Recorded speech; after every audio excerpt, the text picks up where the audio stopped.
श्रीमद् भगवद गीता के स्वाध्याय सत्र में आप सभी का हार्दिक स्वागत है।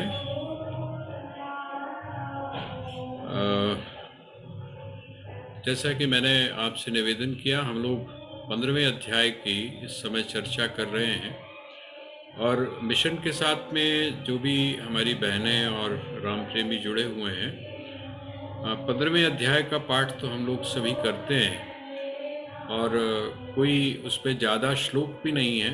तो अगर आप पढ़ते समय, जिस समय आप पाठ कर रहे हैं, उस पाठ करते समय अगर आप उसके उच्चारण के शुद्धिकरण की तरफ, क्योंकि ये थोड़ी सी बातें हैं जो ध्यान देने की हैं, शुद्ध इसका 15वें अध्याय का पाठ हो और फिर जिस समय आप पाठ कर रहे हैं अब उसमें और पहले में आपको क्या कुछ अंतर लग रहा है। जिस समय श्लोकों का आप उच्चारण कर रहे हैं, वो जो शब्द हैं और उस शब्द के पीछे जो छुपा हुआ भाव है और उसके पीछे जो संकेत है भगवान का, वो क्या आपको समझ में आ रहा है, ये इस बात की है कि हम स्वाध्याय कितनी गंभीरता से उसको अपने भीतर ले रहे हैं।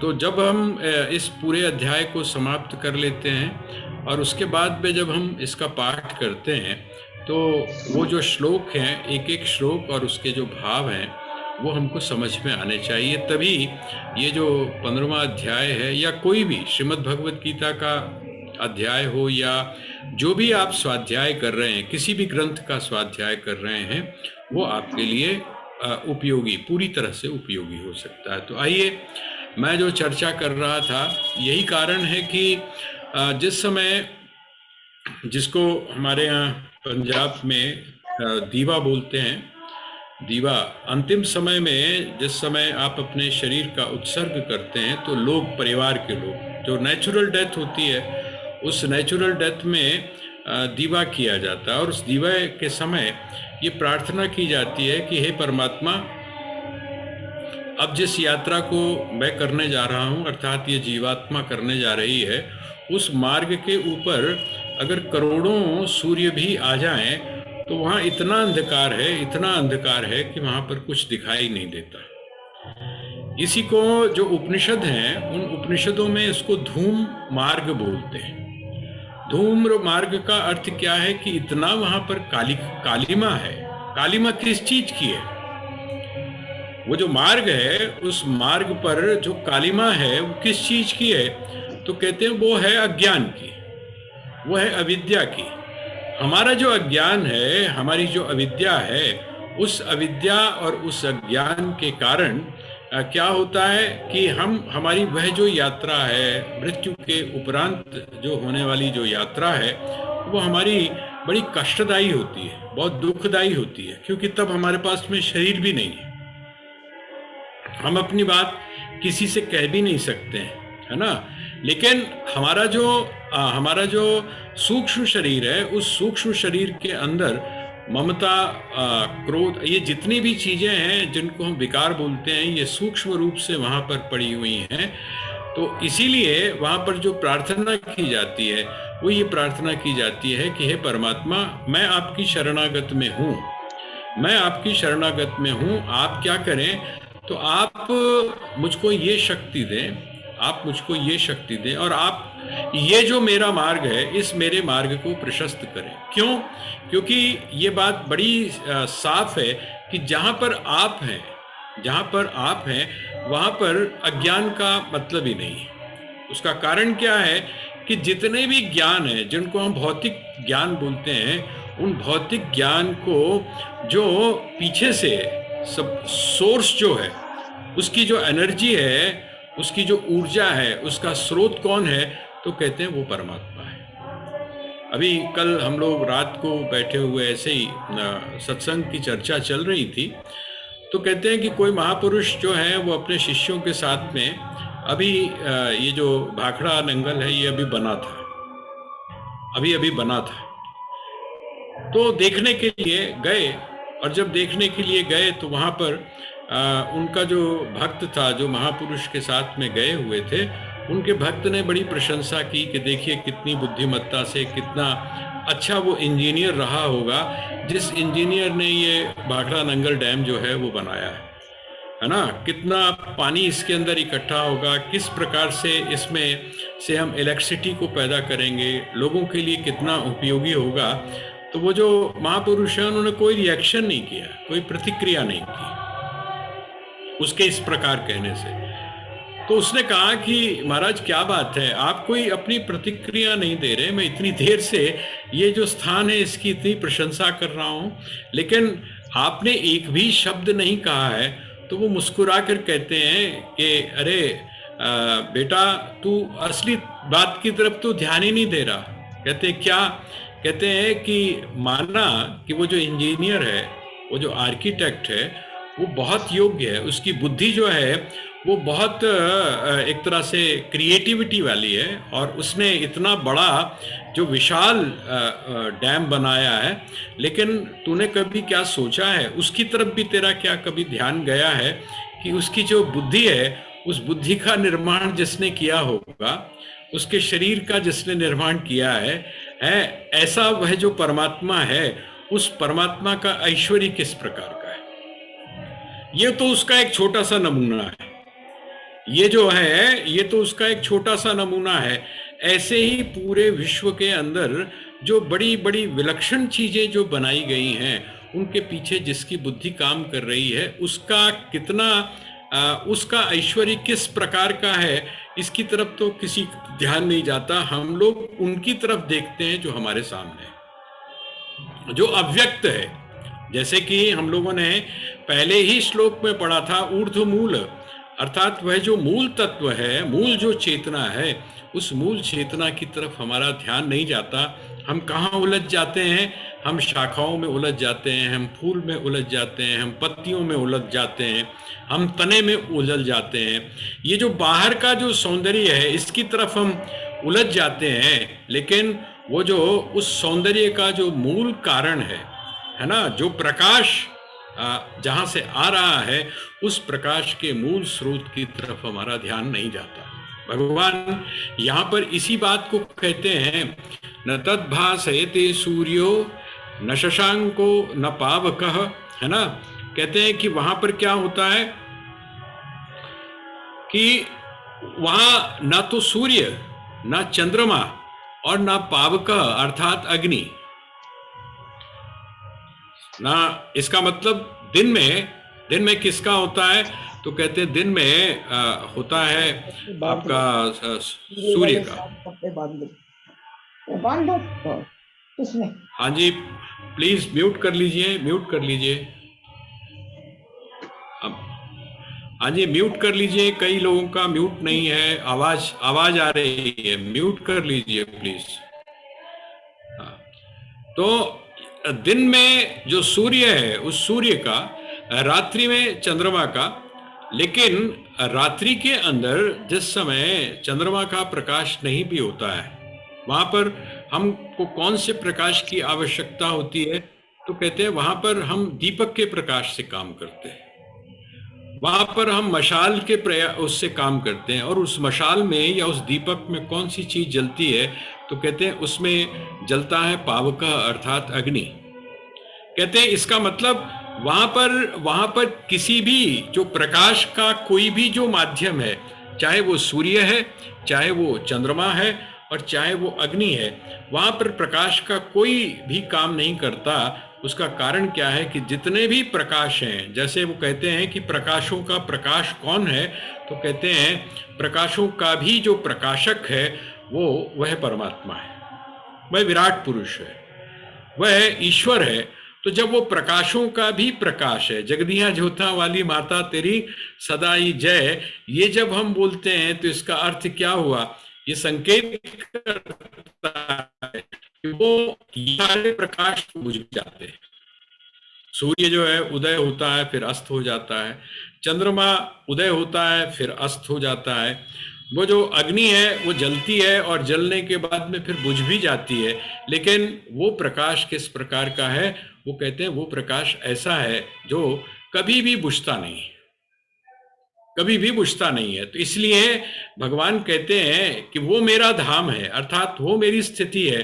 कौन सी? न तद्भासयते सूर्यो न शशांको न पावकः, यत गत्वा न निवर्तन्ते, जहां जाने के बाद।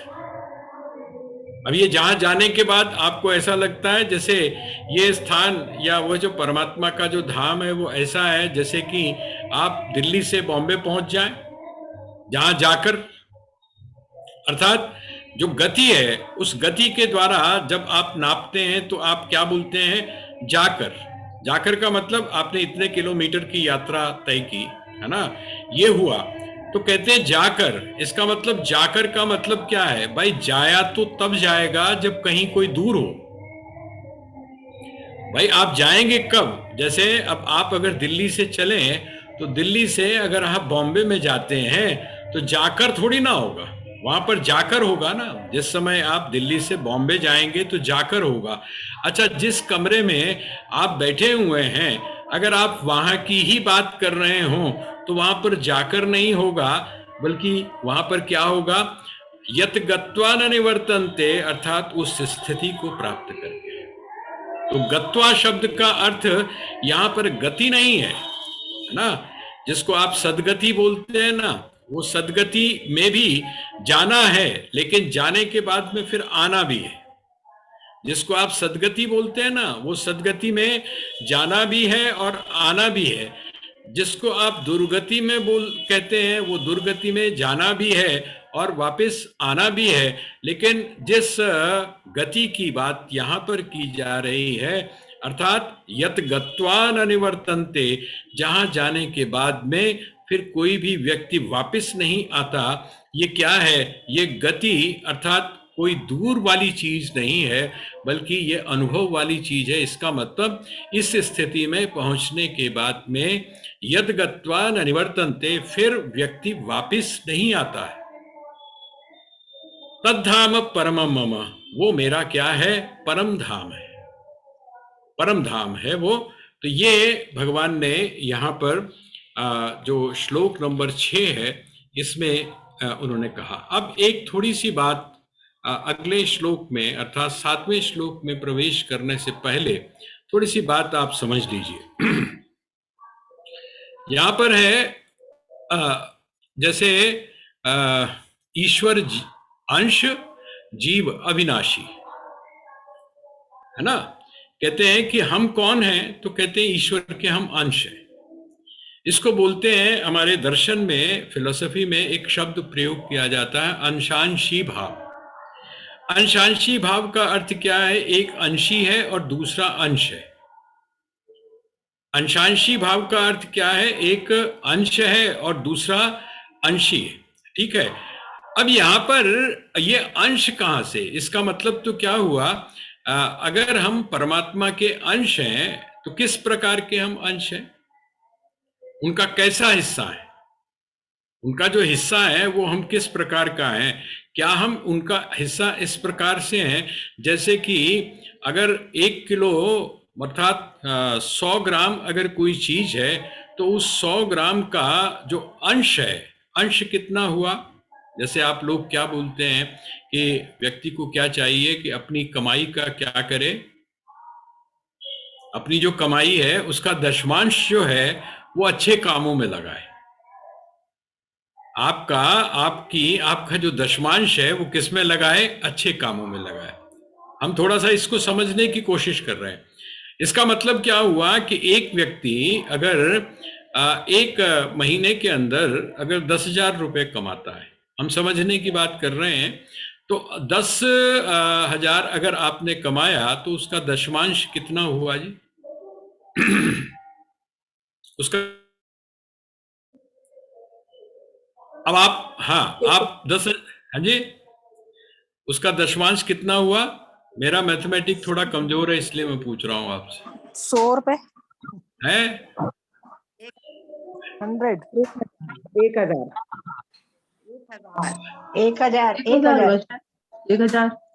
1000 उसका दशमांश जो है वो 1,000 हो गया, ठीक है। इसका मतलब क्या हुआ कि अगर आपको 10,000 रुपए मिले और आपको अगर ये कहा जाता है कि आप इसमें से दशमांश खर्च करिए, तो आपने कितना खर्च किया, 1,000, ठीक है। अब जब आपने 1,000 खर्च किया तो आपके पास में कितना बच गया, 9,000। ऐसा ही है ना, इतना इतना तो मैं समझ लेता हूँ। 10वीं का पहाड़ा सबसे सरल होता था। 10 एकम 10, 10 दूनी 20, 10 तिया 30 है वो। अब बस सबसे सरल पहाड़ा था।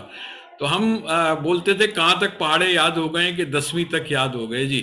तो वो जो मास्टर थे वो क्या बोलते थे, वो कहते चल 10वीं का सुनाना। वो बाद में उनको समझ में आया कि 10वीं का क्यों बोलते हैं और 20वीं का ही क्यों बोलते हैं। तो बड़े से सिंपल पहाड़ा था। बीच के जो पहाड़े होते थे जैसे 19 का है, 17 का है, ये थोड़े से टेढ़े होते थे, पिटाई अच्छी हो जाती थी। लेकिन अब आपने क्या किया, वो जो दशमांश है, दशमांश में आपके पास में 9 बच गया ना। तो क्या हम जो हैं वो कैसे हैं? हम ऐसे हैं जैसे परमात्मा अगर 10,000 है और हम उसका जो अंश है वो किस प्रकार का है, जैसे 1,000 है। तो जब हम परमात्मा का अंश हुए तो इसका मतलब हम जब अंश हुए तो जब हम एक तरफ निकल गए तो क्या परमात्मा जो है उसमें कोई कमी आ गई?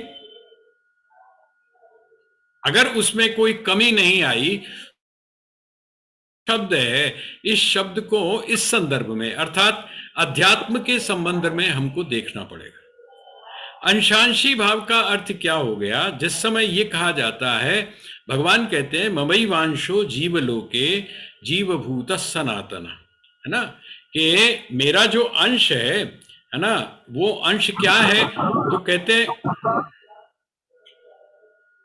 ये किसी का देखिए खुला हुआ है, प्लीज म्यूट नहीं हुआ है, इसलिए बड़ी अजीब अजीब सी आवाज आ रही है, प्लीज म्यूट कर लीजिए।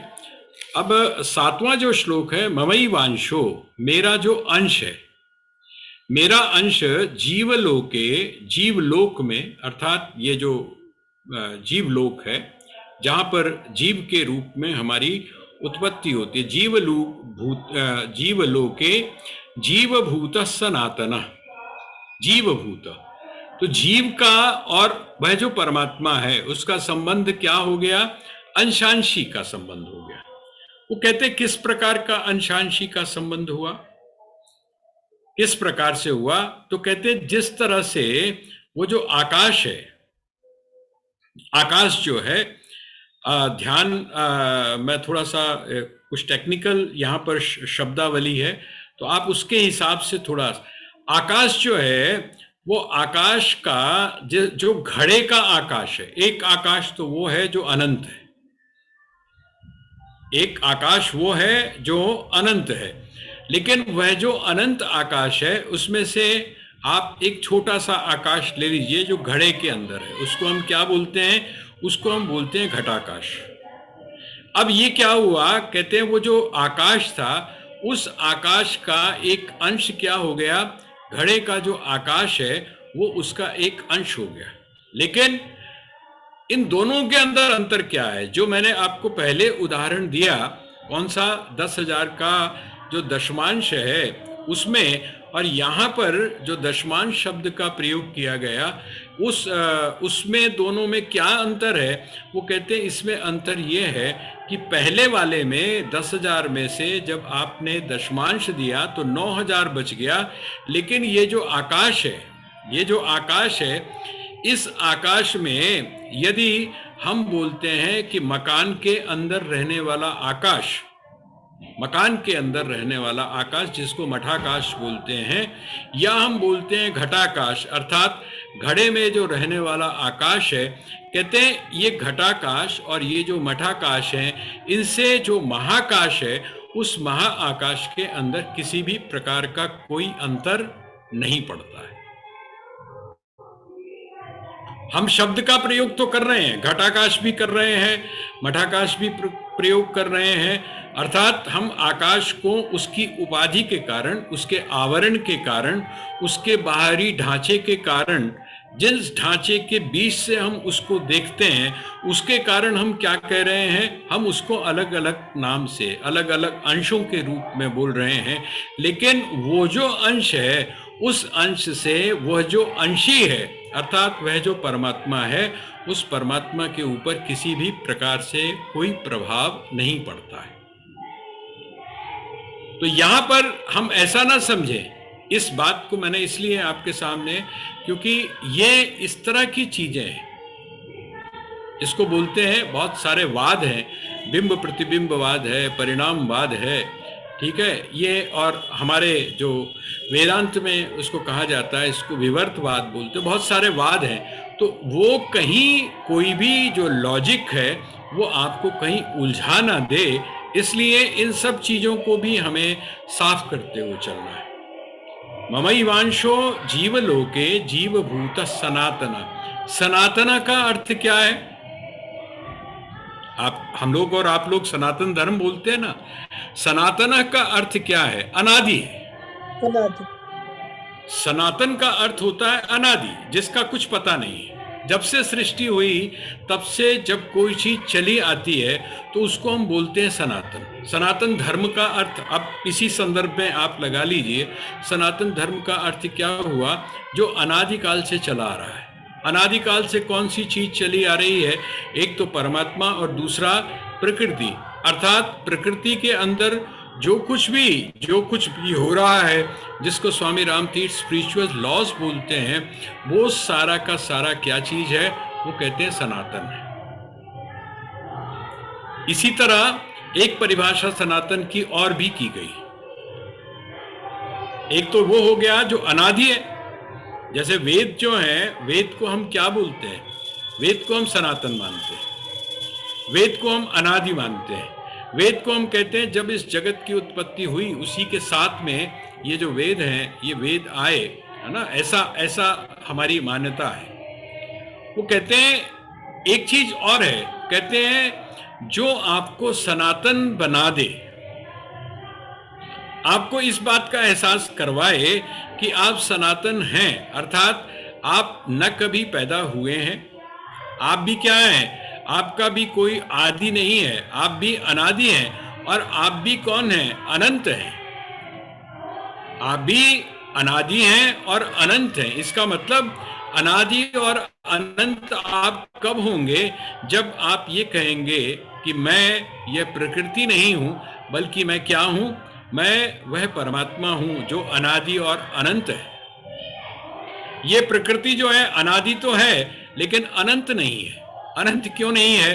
क्योंकि इसका लय हो जाता है, जिसको आप लोग प्रलय बोलते हैं। तो जो आपको क्या बताए, जो आपके इस स्वरूप के बारे में बता दे, उसको भी क्या बोलते हैं? सनातन बोलते हैं। इसीलिए हमारा जो धर्म था, उस धर्म को सनातन धर्म कहा गया। ये सनातन धर्म अनादि है एक, और दूसरा क्या है? ये आपको सनातन अर्थात अनादि भी बताता है और आपको अनंत भी बताता है, और इसका अनुभव किस प्रकार से हो, इसकी जो विधि है, इसकी जो प्रक्रिया है, वो भी बताता है। इसलिए इसको सनातन कहा। तो यहाँ अब भगवान क्या कह रहे हैं? वो कहते हैं ममई वांशो जीवलोके जीवभूत सनातन। मेरा जो अंश है, अब आप अंश से समझ लीजिएगा, ममई वांशो, ये जो है जिसको आप जीवात्मा कहते हैं, ये क्या है? तो कहते हैं ये मेरा सनातन अंश है ना। मनःषष्ठानि इंद्रियाणि प्रकृति स्थानी कर्षति। लेकिन ये क्या करता है? कौन?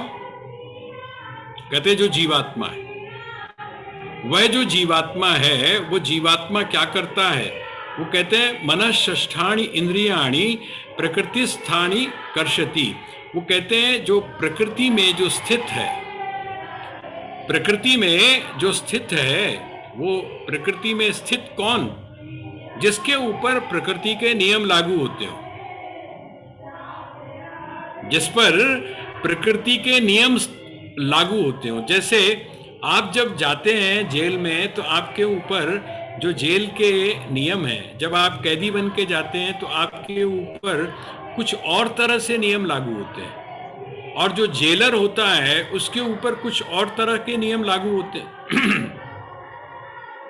ठीक है, यहां पर बिल्कुल यही बात की। मनःषष्ठानि इंद्रियाणि, मन जो है वो अब क्या करता है? मनःषष्ठानि, मन छठा। वहां पर क्या था? वहां पर यह था कि इंद्रियों में मैं कौन हूं? तो मन हूं। इसका मतलब वहां पर उन्होंने कहा 5 ज्ञानेंद्रियां 5 कर्मेंद्रियां और मन, इसका मतलब 11 हो गए। यहां पर भगवान कह रहे हैं मनः षष्ठाणि इंद्रियाणि। मन क्या करता है जो बाकी के जो 5 हैं उनके साथ में मिलकर कितना हो गया? जो ज्ञानेंद्रियां हैं उन ज्ञानेंद्रियों के साथ में जब मन मिल जाता है तो 5 तो ज्ञानेंद्रियां हो गई और छठा कौन सा हो गया? तो मन हो गया। मनः षष्ठाणि इंद्रियाणि प्रकृति स्थानी कर्षति।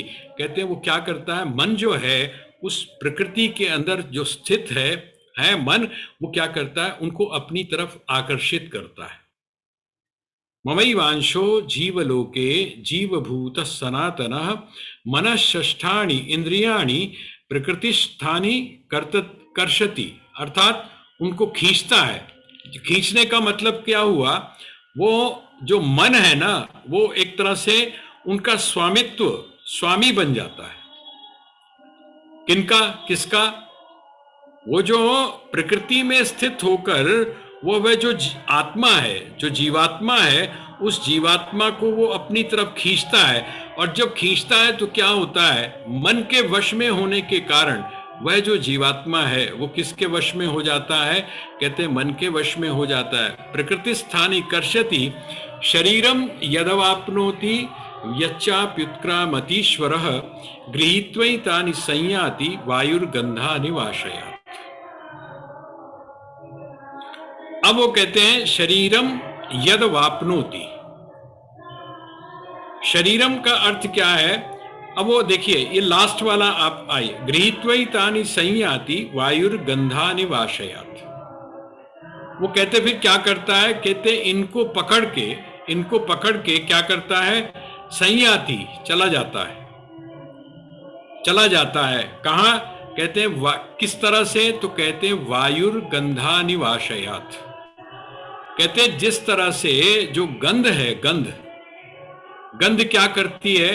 वो जो गंध है उस गंध को लेकर जो वायु है, वायु क्या करती है? अपने साथ लेकर उस गंध को चली जाती है। आप ये सोचिए कि आपसे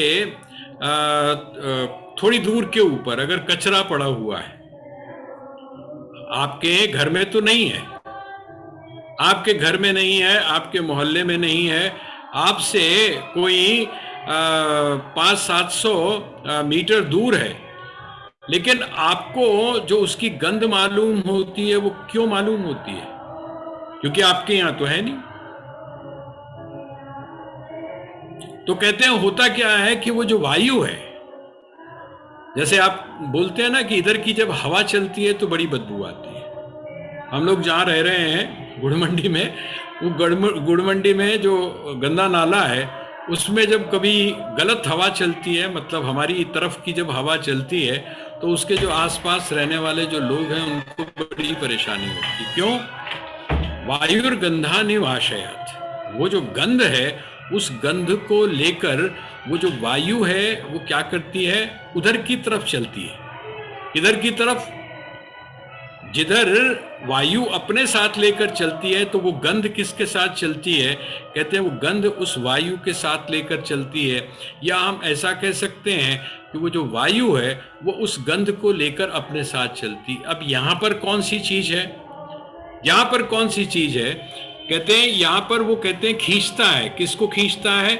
वो जो मन है वो किसको खींचता है?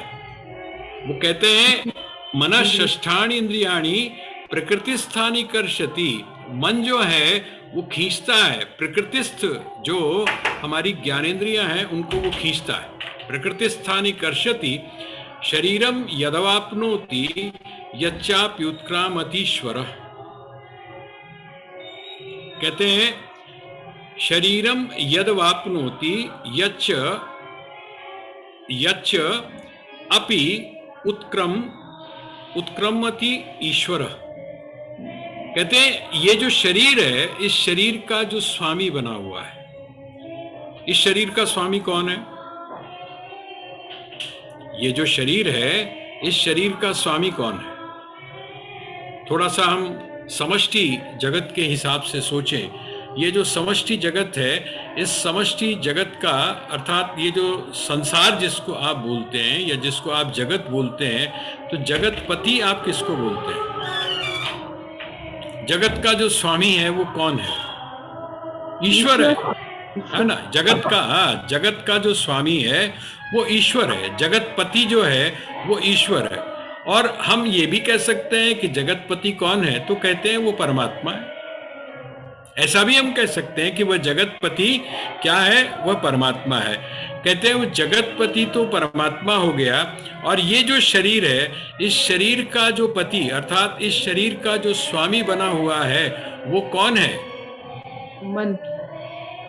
नहीं, यहाँ पर भी आत्मा, वह जो जीवात्मा, हाँ वह जो जीवात्मा है, वह जो जीवात्मा है। देखिए वहां पर कौन है, तो कहते हैं वहां पर परमात्मा है, लेकिन उस परमात्मा का जो अंश है, उस परमात्मा का जो अंश है, आप ऐसा समझ लीजिए परमात्मा जो है वो तो समष्टि हो गया, और वह जो जिसको आप जीवात्मा कहते हैं वो क्या हो गया? वो उसका छोटा सा अंश हो गया।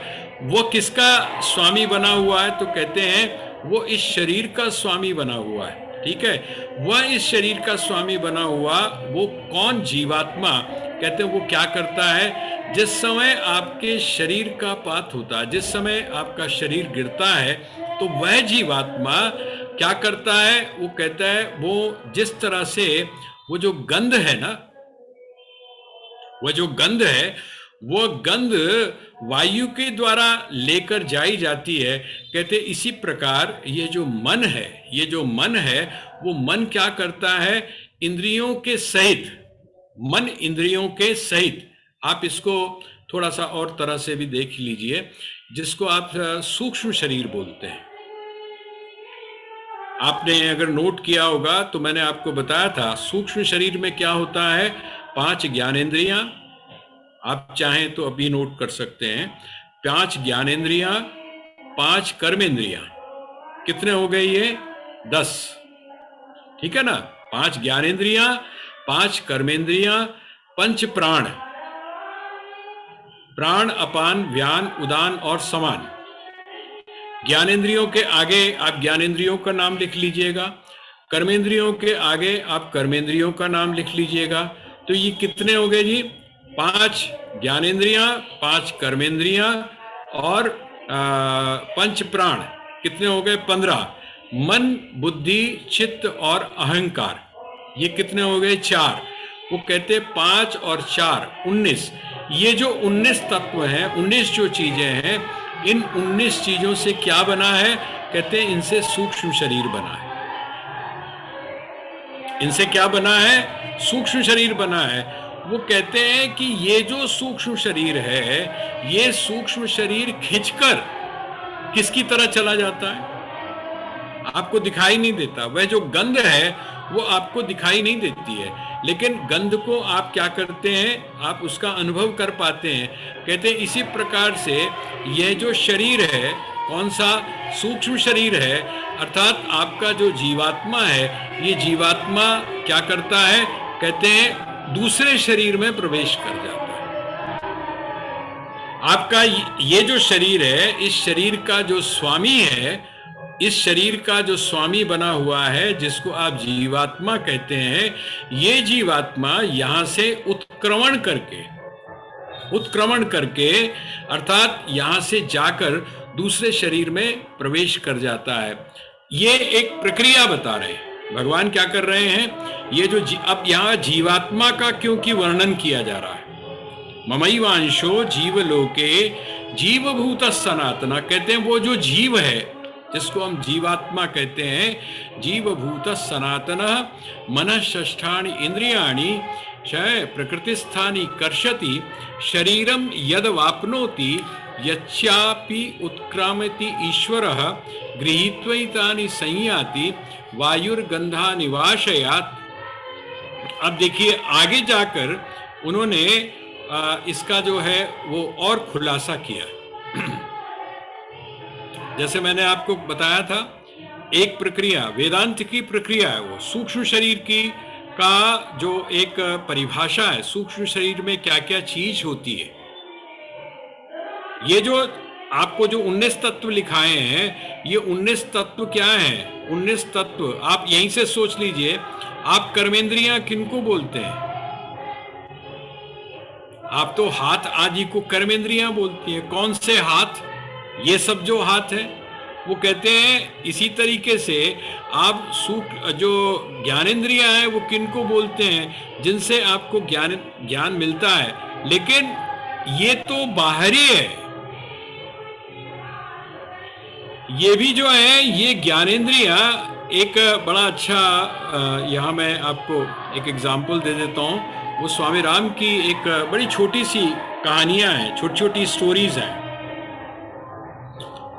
वो स्टोरीज कैसी है? कहते हैं कि एक कोई व्यक्ति जो था, वो बड़ी सुंदर हैंड राइटिंग के अंदर कोई चीज लिख रहा था। तो वहां दो चींटियां थी।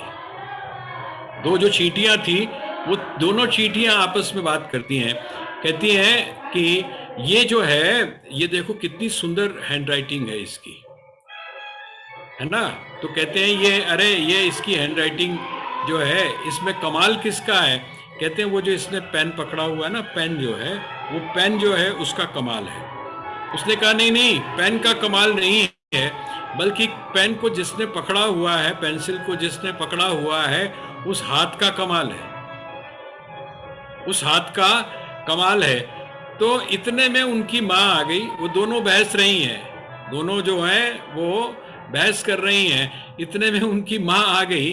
उन्होंने कहा क्यों बहस रही हो? उसने कहा ये कहती है कि पेंसिल का कमाल है, और मैं ये कहती हूँ कि पेंसिल नहीं, पेंसिल को पकड़ने वाले का कमाल है। वो कहती है इन दोनों का कमाल नहीं है, बल्कि जो इस हाथ के पीछे जो ऊर्जा दे रहा है, इस हाथ के पीछे जो शक्ति दे रहा है, ये सारा का सारा कमाल किसका है? ये सारा कमाल उस चेतना का है, उस ऊर्जा के स्रोत का है। यहां पर बिल्कुल ऐसी ही स्थिति आप देखिए। अब भगवान इसीलिए आगे जाकर कहते हैं, श्रोत्रम चक्षुः स्पर्शनम च रसनम घ्राणमेव च अधिष्ठाय मनश्चायम विषयानुपसेवते। वो कहते हैं कि मन जो है वो किस प्रकार से अपना काम करता है। जिस समय